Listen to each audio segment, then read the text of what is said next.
Hello, I'm author Shirley Garrett, and we're reading from Hot Flash Divas. Today's chapter is 62, Dolphins. We bought the tickets for our dolphin cruise and stood on the dock trying to decide which boat was ours. The wind combed my hair as I thought about the trip. I'm going to look for dolphins. If I were still married to Todd, I wouldn't be here. He gets motion sick in a tub of water. The Divas boarded a boat with about 20 other people.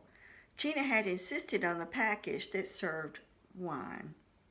After glancing around, I began to have my doubts.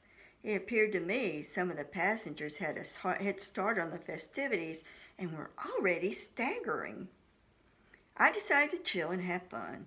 It would be okay, as long as no one fell overboard or upchucked his or her complimentary wine inside the boat. The minute the captain cleared the no-wake zone, he kicked it into high gear and almost dumped half the standing passengers on their backsides. Then he cranked up the music to Death by the End of the Cruise level, which was painful to me. I fumbled in my belt purse for the drummer's earplugs. I always carried, made by the hearing aid specialist on the first floor of my building. Once the plugs were in place, I felt my shoulders relax. I braced myself against the railing and took photos with my CyberShot camera of the seagulls pacing the boat. The crew handed out bread for the passengers to toss to the gulls. It was apparent our feathered friends knew the routine. Clutching several slices, Letitia bulldozed her way between the guy to my left and me. "Come here, baby bird. Come to Aunt Letitia." I looked at her and laughed. While she crooned sweet nothings to the birds, I snapped photos as fast as I could. I knew some would be bad, but with shots like this, I knew it was a numbers game. Shit! I loaded my camera and looked at Letitia. What? Crap! You know, caca. That bird pooped on me, and after I fed him some of that tasty bread. How's that for gratitude? Letitia frowned, crammed her last piece of bread into my hand, and left. I heard her behind me asking for the location of the ladies' room. Gina squeezed in next to me. What put a hornet in Letitia's braids? I laughed. An ungrateful bird did the deed on her.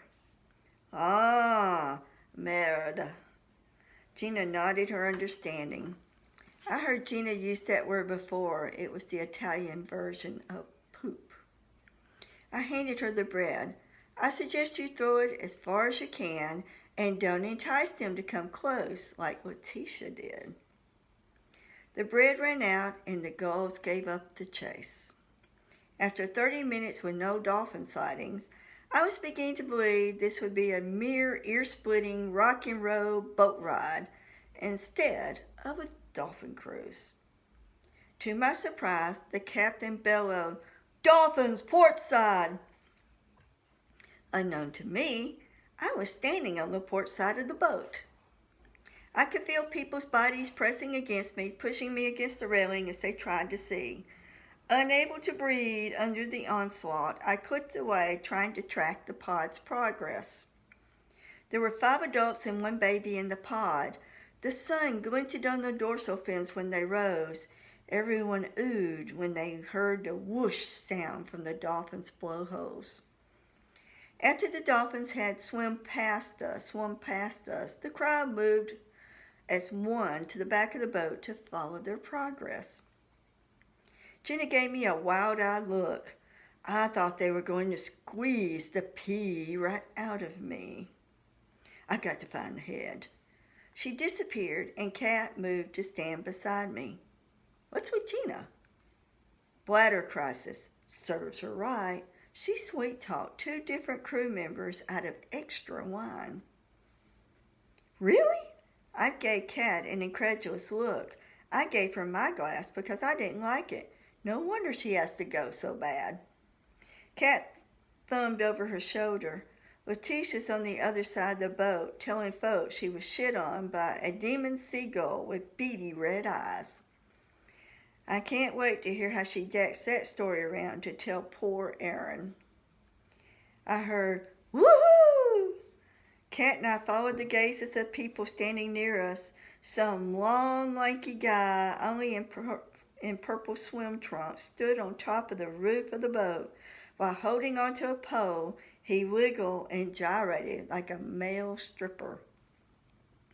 Cat pushed up her glasses. Isn't that one of the crew members? Yep, I'm certain the captain will make him get down. I shaded my eyes with my hand and looked at the captain. He was gyrating too. He shoved the throttle forward to increase the speed and, to my amazement, cranked the music louder. I heard Gina yell, "Take it off, big boy." I whipped my head in the direction of her voice. There she was, waving dollar bills in an upraised hand. I looked at Cat. Tell me I'm not seeing this. Cat pointed.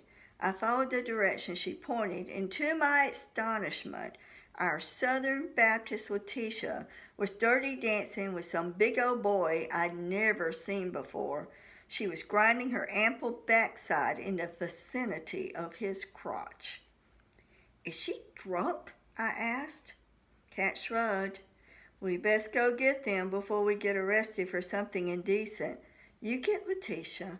I'll get Gina. I had to push and shove my way to the other side of the boat to reach Letitia. Once there, I reached for her arm. Come on, Letitia. It's time to go. Get lost, bitch. The big guy planted his palm on my chest and pushed. I landed on one of the seats. Letitia saw him manhandle me. Her eyes narrowed as she swung her bejeweled canvas shoe and buried it deep in the guy's crotch. He dropped to the deck and curled up like a roly-poly bug. His high-pitched wail of pain went mostly unnoticed, thanks to the blurry music and the fact that most of the crowd had shifted to the other side of the boat to look at some pelicans sitting on poles. Gina and Cat saw the incident. They rushed over and escorted Letitia and me to the front of the boat so that we could disembark first. The music came to an abrupt stop, and the captain shifted to idle speed. The party was over. The boat nudged the dock. A crew member tied it to the cleats and lowered the plank. I glanced over my shoulder and saw the big guy rise to his knees and focus his beady eyes on us. He's getting up, I said, terror making my bladder spasm. Don't pee, don't pee, don't pee, I chanted in my head.